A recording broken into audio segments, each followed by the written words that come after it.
আজকের যে রায় হয়েছে আন্তর্জাতিক অপরাধ ট্রাইব্যুনালে, এ রায় থেকে নেক্সটের এই বাংলাদেশে যারা নেতৃত্ব দেবে তাদের শিক্ষা আছে না নেই?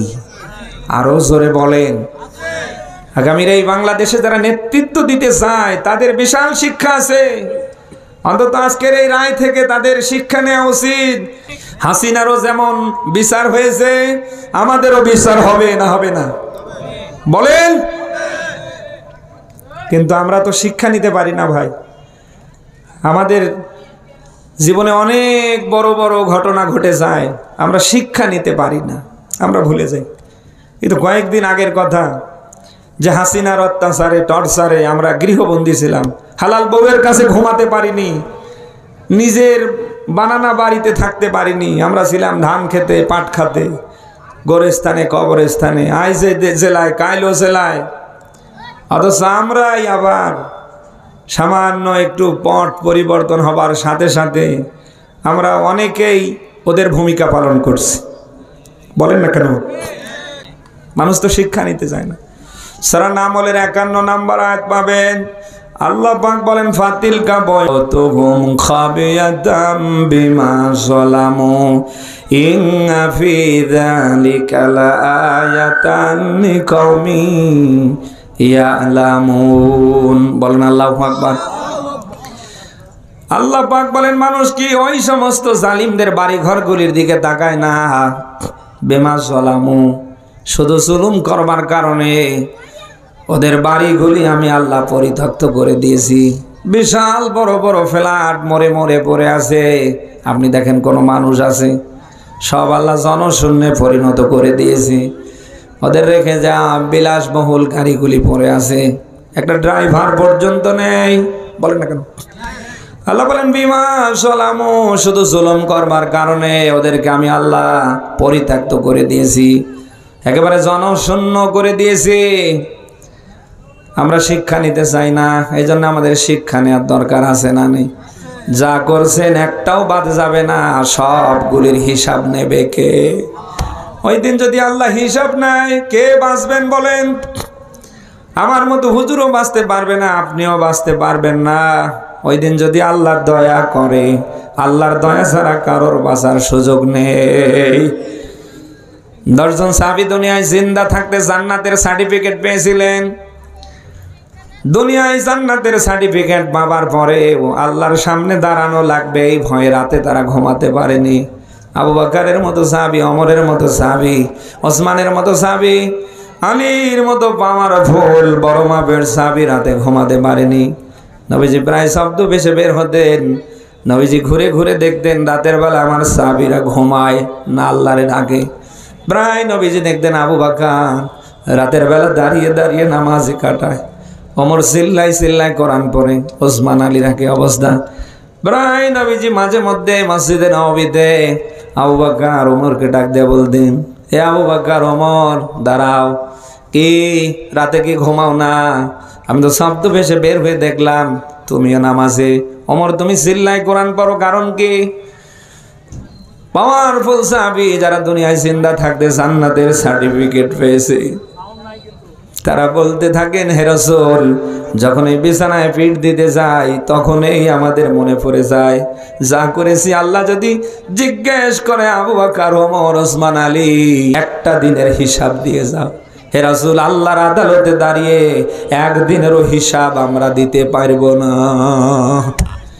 কুড়িগ্রামবাসী জানতে চায়, যারা জিন্দা থাকতে জান্নাতের সার্টিফিকেট পায়, এমন মানুষগুলি যদি আল্লাহর সামনে দাঁড়ানোর ভয় করে, আপনি আমি কোনে কার কি?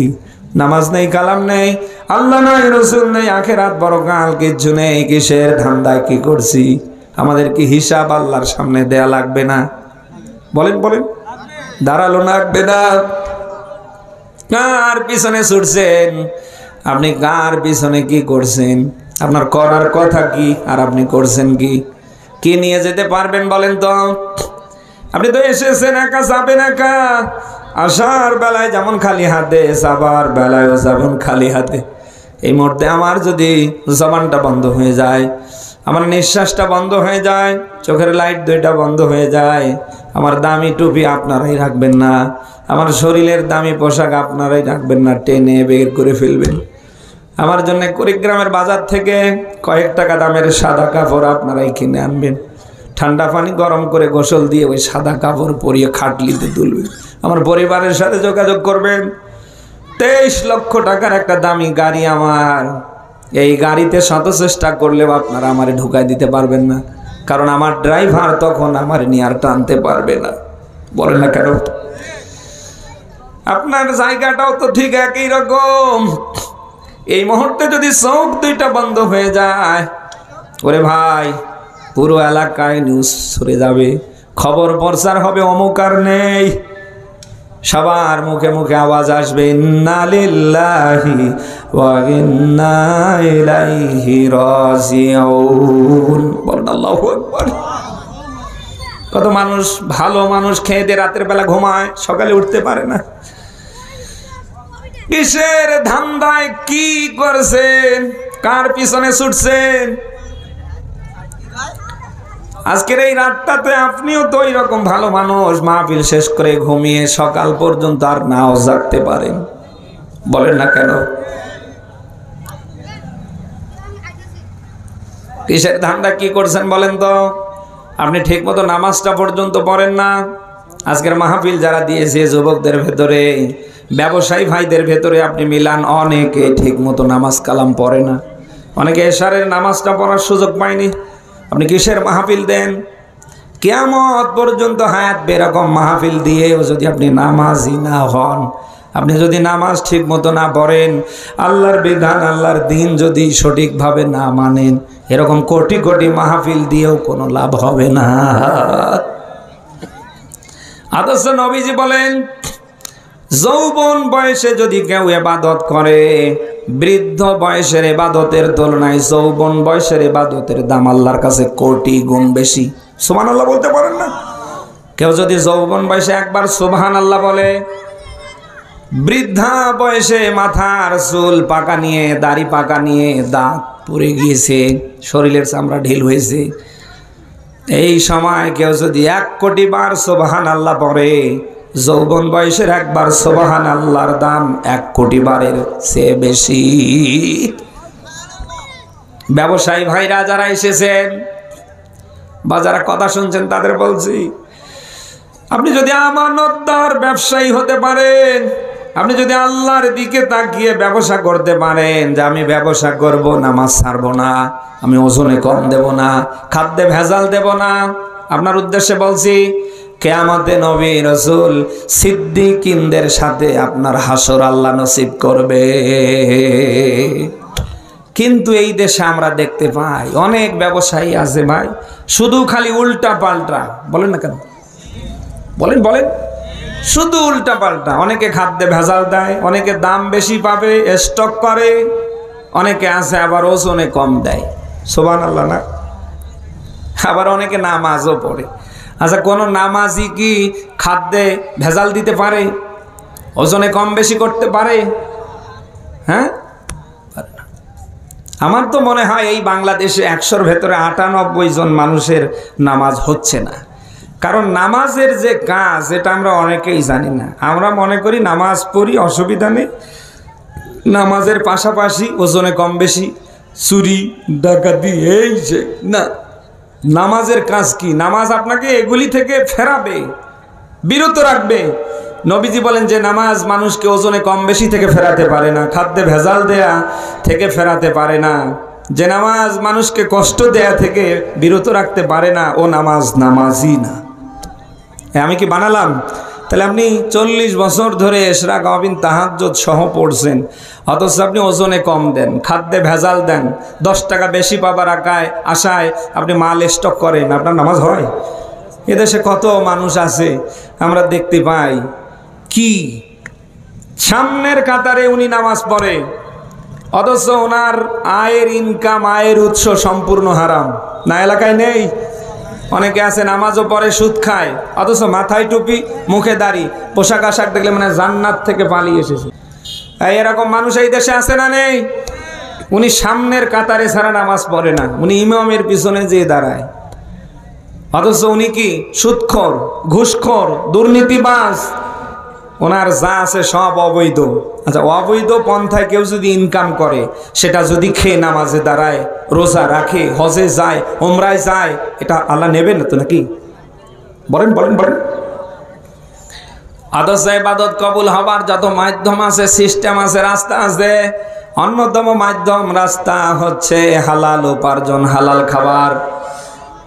আপনি উপার্জন, ইনকাম যদি স্বচ্ছ করতে না পারেন, হালাল করতে না পারেন, আপনি যেটা খাচ্ছেন এটা যদি হালাল না হয়, আপনি যতই নামাজ পড়েন, রোজা রাখেন, যতই ওমরায় যান, হজে যান, যতই ভালো কাজ করেন, একটাও আল্লাহ নেয় না, তিনি নেবে না। নবীজি বলেন লা ইয়াদখুলুল জান্নাহ গুযিয়া বিল হারাম। নবীজি বলেন হারাম ভক্ষণকারী কেউ জান্নাতে যাবে না। অথচ এই এলাকায় আমরা অনেক আছি, নামাজও পড়ি, রোজাও রাখি, অথচ পাশাপাশি আমরা ওজনে কম বেশি করি। আমরা অনেকে আছি খাদ্যে ভেজাল দেই, অনেকে আছি গোপনে গোপনে আমরা সুদের বিজনেস করি। ভাই, একসাথে কি দুইটা জিনিস চলতে পারে? সুদ ছেড়ে দেবো কারা? হাত উঠাই দেখি। সুদ খাবো না কারা? তার মানে এলাকায় সুদ আছে, বোঝা যাচ্ছে। না ভাই, সুদ খাওয়া যাবে না। 70টির মতো সুদের গোনা আছে। কতটা? নিম্ন গোনা হচ্ছে আপন মাকে কি করা? বিয়ে করা, আপন মায়ের সাথে সেনা করা, নাউযুবিল্লাহি মিন যালিক। অথচ সেই সুদ আমরা দিব্যি খাচ্ছি। যদিও হয়তো কুড়িগ্রামের এই আপনাদের এই ভরুঙ্গামারিতে নেই, বাংলাদেশের অন্য জেলার অন্য উপজেলায় আছে। আমরা কি নিয়ত করতে পারি না ভাই, না খেয়ে মরে যাব, এরপরও হারাম পন্থায় আমরা পা বাড়াবো না? পারবো না ইনশাল্লাহ। হারামের আরাম নেই। হারামের কি নেই বলেন তো? হারামের কি নেই? যারা এই পৃথিবীতে, এই বাংলাদেশের কথা বলছি, যারা হারাম ভাবে, অন্যায় ভাবে সম্পদের পাহাড় তৈরি করেছে, আপনি মিলান, কেউ আরামে নেই। সবাই রাতের বেলা ঘুমায়, ওরা ঘুমাতে পারে না। ওদের ঘুমের সব কিছু নষ্ট করে দেয় কে? বলে সাধারণ মানুষ লোহাকে হজম করতে পারে এমন রোগ আল্লাহ ধরিয়ে দিয়েছে, সামান্য কিছু খেলে পেট ফুলে থাকে। ওনার বাসায় ফ্রিজ ভর্তি গরুর গোশত, খাসির মাংস, কত কিছু। মানুষ আসে জন্মের মতো খেয়ে যায়, উনি শুধু দেখে। এমন রোগ আল্লাহ ধরিয়ে দিয়েছে, শুধু দেখবে, খেলেই পড়বে আর মরে যাবে। বলেন না কেন? উনি সম্পদের পাহাড়ের ওপরে ঘুমায়। ওনার সম্পদের পাহাড়, ব্যাংকে 100 কোটি টাকা, 200-250 বিঘার উপর জমি। অথচ মিলান, ওনার পরিবারটা আল্লাহ নষ্ট করে দিয়েছে। ওনার একটা ছেলেও MBBS ডাক্তার না, ভালো কোনো জায়গায় চান্সও পায় না। অথচ একজন রিক্সা চালক, ভ্যান চালক, সন্তান ইউনিভার্সিটিতে পড়ে, খরচ দেবে পারে না, এর কাছে হাত বাড়ায়, ওর কাছে হাত বাড়ায়। বলেন না কেন? একটা রিক্সা চালকের সন্তান ঢাকা বিশ্ববিদ্যালয়ে চান্স পায়, আর ইনি কোটিপতি। ওনার 100 বিঘা জমি, ব্যাংকে 50-60 কোটি টাকা। অথচ বারবার ইন্টারমিডিয়েটে আমার ছেলে মেয়ে ডাব্বা খায়। হারামের কোনো কি নেই? আরো জোরে বলেন। যারা এই হারাম খাবে তারাই কখনো আরামে থাকে না, আল্লাহ থাকতে দেবে না। নবীজি বলেন, পৃথিবীতে কেউ যদি অন্যায়ভাবে সম্পদের পাহাড় করে, তার 3টা ক্ষতি হবে। 1 নম্বরে, ও হারাম খাবার কারণে আর কোনো ইবাদত কবুল হবে না। 2 নম্বরে, ওই সম্পদ আল্লাহ ওরেও ভোগ করতে দেবে না। 3 নম্বরে, ওর যে নেক্সট প্রজন্ম, আল্লাহ ওদেরকেও এটা খেতে দেবে না। এমন একটা সময় আসবে, সব নেশা পানিতে বাবা আর গাজাতে ওর নেক্সট প্রজন্ম শেষ করে ফেলবে। আমরা কি দেখছি না ভাই? বলেন না কেন? এজন্য আমাদের সিদ্ধান্ত নিতে হবে, আমরা যদি মরেও যাই অসুবিধা নেই, আমরা অন্তত হারাম খাবো না। পারি কারা দেখি? লিল্লাহে তাকবীর। আপনি কেমন মানুষ বলেন তো? আপনি নিজে হারাম খান, আপনার নেক্সট প্রজন্ম ছেলে মেয়েকে হারাম খাওয়ান। আপনি কেমনে আশা করেন আপনার ছেলে কোরআনের হাফেজ হবে, আলেম হবে? বলেন, আপনি কেমনে আশা করেন আপনার সন্তান ঢাকা বিশ্ববিদ্যালয়ে চান্স পাবে? আপনি কেমনে আশা করেন আপনার ছেলে মানবতার কল্যাণের পক্ষে থাকবে? আপনি তো নিজে একদিকে হারাম খেয়েছেন, সন্তানদেরকে হারাম খাওয়াইছেন, সন্তানের গোস্ত, সন্তানের শরীরের সম্পূর্ণ রক্ত হারাম। এই সন্তান কি ভালো কোনো জায়গায় যেতে পারে ভাই? বলেন বলেন, পারে পারে পারে? কুড়িগ্রামবাসী এই জন্য সিদ্ধান্ত নিতে হবে, আমাকে আল্লাহ 6 টাকায় দিয়েছে, এর যেহেতু হিসাব আল্লাহ নেবে, কিয়ামতে আল্লাহ 5টা প্রশ্ন প্রত্যেককেই করবে। ওনারেও যেমন করবে, আমারেও করবে, ওনারেও করবে, ওনারেও করবে, আপনাদেরকেও করবে, কাউরে আল্লাহ ছেড়ে দেবে না। ওই 5টা প্রশ্নের ভেতরে 3 নাম্বার প্রশ্নটাই হবে ও আমালিহি মিন আইনা ইকতাসাবা। ওই দিন আল্লাহ ডাক দেয়া বলবে, বান্দা তোদের সম্পদ ছিল, এটা কেমনে কিভাবে অর্জন করেছিলি বল?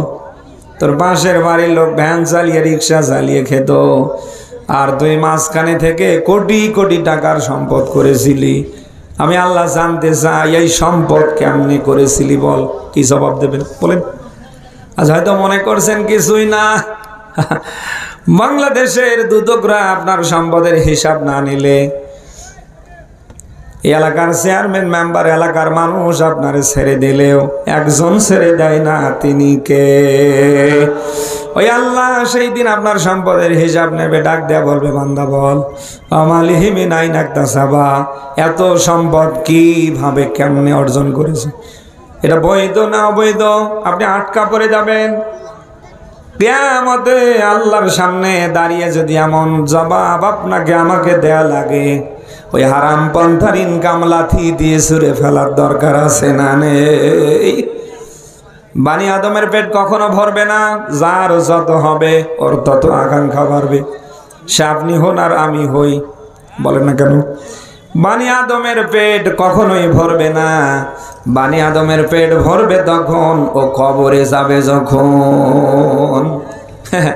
যার যত হবে তার তত কি? আরো জোরে বলেন, যার যত হবে তার তত আকাঙ্ক্ষা বাড়বে। আমি হুজুরের যখন 10 টাকা ছিল না, এখন মনে করেন 10 লক্ষ টাকা হয়েছে, আমার টার্গেট এখন 10 কোটি হয় কি করে? বলেন না কেন? আপনার 10 টাকা ছিল না, এখন আপনার ধান্দা আর 20 টাকা হয় কি করে? অতএব কারণে বানি আদমের পেট পৃথিবীর কোন সম্পদে ভরে না, ভরবে না। বানি আদমের পেটটা ভরবে তখন সে কবরে যাবে। আরো জোরে বলেন। কবর যেহেতু সবার যাওয়া যেহেতু লাগবেই, সেই কবরে যাওয়ার আগেই কবরের জন্য কিছু নিয়ে যাবার দরকার আছে না নেই? হ্যাঁ, আছে আছে আছে আছে। রাসূলের সাহাবী হযরতে ওসমান রাদিয়াল্লাহু তাআলা আনহু, যাকে যিন নুরাইন বলা হতো, রাসূলের 2 জন কন্যাকে বিয়ে করেছিলেন যে সাহাবী হযরতে ওসমান গনি রাদিয়াল্লাহু তাআলা, যার মক্কার অধিকাংশ জমি জায়গা ছিল তার। শুনতেছেন আপনারা? এত বিশাল সম্পদের মালিক ছিলেন হযরতে ওসমান। হযরতে ওসমান রাদিয়াল্লাহু তাআলা আনহু ঘর থেকে বের হলেই যখনই তিনি কবর দেখতেন থমকে দাঁড়াতেন, কাঁদতে কাঁদতে চোখগুলি লাল করে ফেলতেন, চোখের পানি দিয়ে দাড়ি বয়ে বয়ে একেবারে বুক পর্যন্ত ভিজে যেত। লোকেরা জিজ্ঞেস করতো, খলিফাতুল মুসলিমিন ওসমান, জানতে চাই কবর দেখলে আপনি এরকম করে ছোট্ট বাচ্চার মতো কান্না করেন কেন? অথচ জাহান্নামের কথা শুনলে আপনার চোখ থেকে ওইভাবে পানি ঝরে না, কিন্তু কবর দেখলে আপনি থমকে যান কেন, দাঁড়িয়ে কান্না করেন কেন? হযরতে ওসমান রাদিয়াল্লাহু তাআলা আনহু প্রতি উত্তরে ডাক দিয়ে কথাই বলছিলেন, আমার সঙ্গী সাথীরা, আমি তো রাসূলের কাছ থেকে শুনেছি আখিরাতের প্রথম ঘাঁটি হচ্ছে কবর। যার কবর ভালো হবে পুরো আখিরাতের জিন্দেগিটা তার জন্য ভালো হবে। সুবহানাল্লাহ বলতে পারেন না? আমি ওসমান কবর দেখলেই দাঁড়িয়ে যাই, এটা যেহেতু আমার আখিরাতের প্রথম মঞ্জিল। আমি অন্তত কেঁদে কেঁদে আমার মালিক রে বলি, মালিক আমার কবরটা তুমি আমার জন্য ভালো করে দিও। হযরত ওসমানের মতো এত বড় পাওয়ারফুল সাহাবী, মক্কার অধিকাংশ জমি জায়গা সব ইসলামের জন্য তিনি বিসর্জন দিয়েছেন। এরপরেও কবর দেখে কান্না করতেন। প্রাণপ্রিয় কুড়িগ্রামবাসী, ওই কবরে আমাদের সবার যাওয়া লাগবে কি লাগবে না? আমাদের যেহেতু শেষ ঠিকানা, সবার যেহেতু ওখানে যাওয়া লাগবে, এই জন্য যা করেছেন ভাই ছেড়ে দেন, বাদ দেন। কবরে যেহেতু যাওয়াই লাগবে, কারোর যেহেতু না গিয়ে কোনো উপায় নেই, এই জন্য সিদ্ধান্ত নেওয়া লাগবে মরে যাবার আগে যেন কবরের জন্য কিছু নিয়ে যেতে পারি। পারবো না ইনশাল্লাহ ভাই? এই জন্য আমরা ফরজ নামাজগুলি ছেড়ে দেব না। পারবো? ইসলামের ফরজ বিধান আমরা ছেড়ে দেব, আল্লাহর বিধান দিয়ে যেন চলতে পারি, ওই পক্ষে যেন কাজ করতে পারি। পারবো তো ইনশাল্লাহ?